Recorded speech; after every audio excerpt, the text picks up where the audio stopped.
Okay, welcome back to our lecture series DNA and Design, and we are now in the second lecture of the subsection titled Code Within a Code, Multi-Layered Information.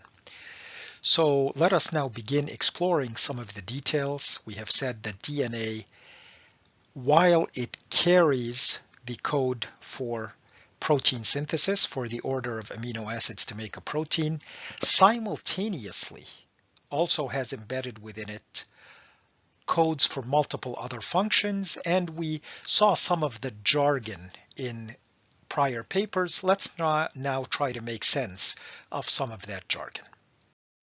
And so the first function we want to explore is regulation of chromosome structure. When we looked at DNA, we basically looked at this idealized double-stranded structure with a whole bunch of nucleotide bases and looked at them, as we said, in a linear fashion. But we have to realize that the physical structure of DNA is very, very complex. If you were to take the nucleus of a cell, a human cell, and stretch out the DNA, it stretches to about 2 meters, maybe a bit over that. And all of that is very tightly coiled and packed into the nucleus, whose size is less than 1/10 the width of a human hair. And so, how do you take this long string and coil it up so tightly and so compactly, but in a smooth and organized way so that it is unfurled in different sections at will, so that those sections can be transcribed and translated when the cell needs the proteins? That is extraordinarily difficult. As I mentioned once before, anybody who has worked with a telephone that has a cord, or fishing line, or a garden hose, you realize firsthand that even with something non-intricate, with sizes much less than what we're talking about, these things get knotted up so easily.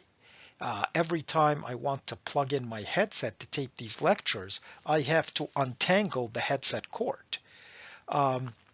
So the way that DNA does this is it winds itself around these protein structures called nucleosomes, and then has these nucleosomes pack in together to form chromosomes. So I know some of you have a mental picture of chromosomes. Well, those are the tightly wound structures of DNA. Now, this process doesn't happen haphazardly or at random. There's a great deal of information that tells the nucleosomes where to locate on the DNA strand, how much of the DNA is wound along each nucleosome, and how those nucleosomes get packed together to allow the DNA to be unraveled as needed and then rewound again without getting knotted and tangled. Now, where does the information for this organization come from? Well, of course, it comes from the DNA itself. DNA is the storehouse of information for everything that goes on in the cell. And so, in addition to carrying the nucleotide base sequence to make the proteins, simultaneously the DNA within that same sequence is also carrying the instructions for how it should be wound along the nucleosomes. Okay, let's now move to another code within a code. And remember, again, these are not things being coded by different sections of the DNA. This is the same code that simultaneously is conveying multiple different pieces of information, multiple layers. So the DNA code also regulates the speed of protein synthesis. This is a very important issue because as proteins fold, we've already talked about how they need to fold in the right way. Stable protein folds. And so as they come off of the ribosomes, as the amino acids are being linked together, the protein is folded piecemeal. and being able to accurately fold it into its very intricate secondary and tertiary structures that we've covered in a previous lecture requires that it needs to come off of the ribosomes at a given speed, and that speed varies with the section of protein being coded and the sort of fold being made. So how do we vary that speed of the string of beads of amino acids coming off of the ribosome so that they can be correctly folded? Well, it turns out that this is embedded in the redundancy of the genetic code. Now, before we go further with this topic, I just want to remind you what we mean by the redundancy of the genetic code. So if you look again at the table of 3-letter codons using the RNA alphabet, which is similar to the DNA alphabet except that thiamine has been substituted by uracil. So if you notice, for example, the amino acid leucine, you see that 6 different codons code for leucine. UUA, uracil adenine, codes for leucine, but also CUG codes for leucine, and so forth. So that is the redundancy that we talked about, that multiple different codons code for the same amino acid, so that whichever one of those codons is on the mRNA sequence would still bring that same amino acid leucine, for example. Now, we had talked about one of the main functions of this redundancy was to make the DNA code very optimal in terms of resisting bad effects from point mutations. So to make it sort of impervious or less susceptible to both point mutations and frameshift mutations, this redundancy was critical. So for example, if we have CUU, and as we're copying it, that gets accidentally changed to CUC, that's okay because that point mutation will not have a drastic effect because both of them code for the amino acid leucine. And we covered all of this when we talked about the optimality of the genetic code and how it was so optimally designed to resist point mutations and frameshift mutations.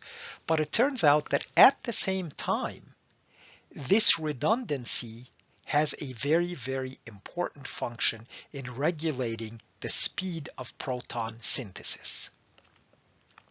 So for example, CUU, when it is found on the messenger RNA, yes, it will code for leucine, but it will probably take longer or shorter for that leucine to be hooked on than if the codon was UUA. So yes, leucine is hooked on in that position in the protein, but it is hooked on with a different speed. And that is what we mean by controlling the speed of protein synthesis, and that the redundancy of the genetic code also serves that function. Okay, so let's take a look together at this paper. You see that it's published in 2017, and it's called Synonymous Codons, Choose Wisely for Expression. And it is basically, again, getting at the idea that, let's begin reading the abstract together. The genetic code, which defines the amino acid sequence of a protein, also contains information that influences the rate and efficiency of translation.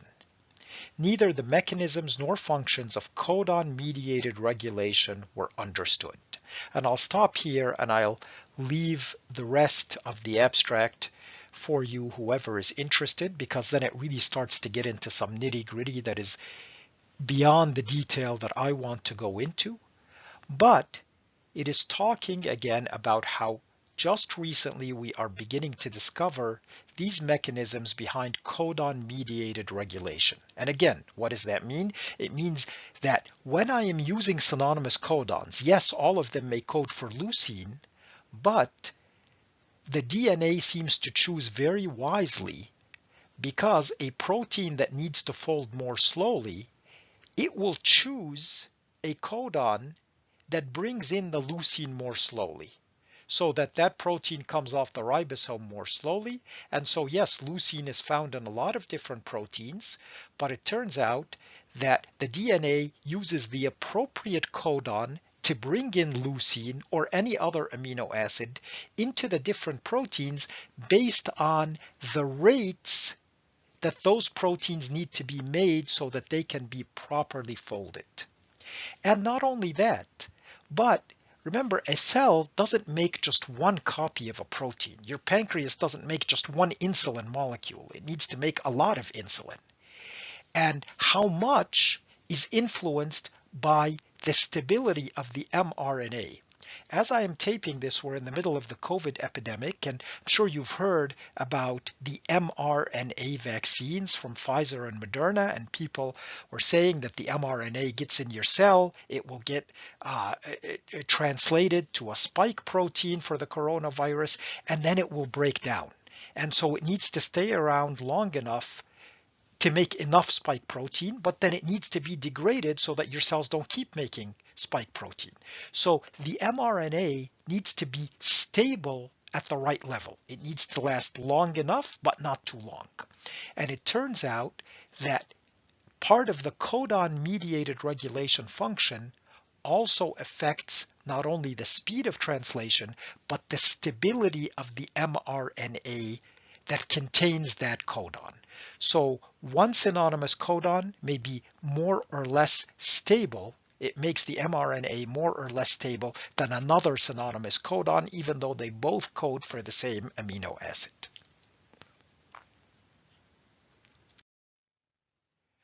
And that concept is what this paper here from 2016 is showing.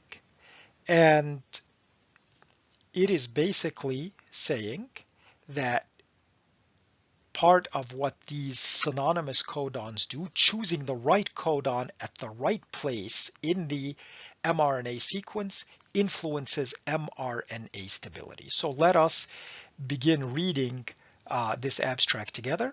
It says the genetic code was deciphered more than 50 years ago, but we are only now becoming aware of a second hidden code.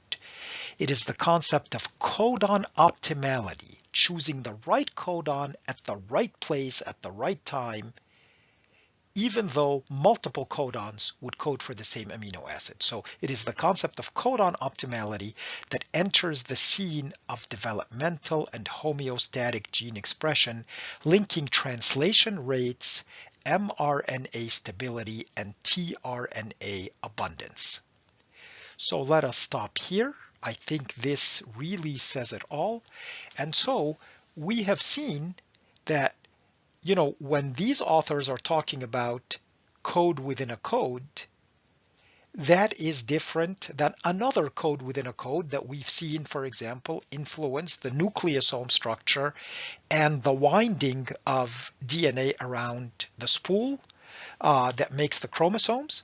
And so we will actually see that it's not just a code within a code, it's a code within a code within a code within a code, and every time a new discovery is made, we will see how the media sort of trumpets and says, hey, there's a second code, but there have been multiple second codes. So it is not one layer of embedded information, but multiple layers like an onion. So we've covered a couple. And in the next lectures, we will look at another couple. Of course, we can't cover everything, but we want to bring in enough detail so that we really get a feel that we're understanding what's going on and glimpsing part of the magic.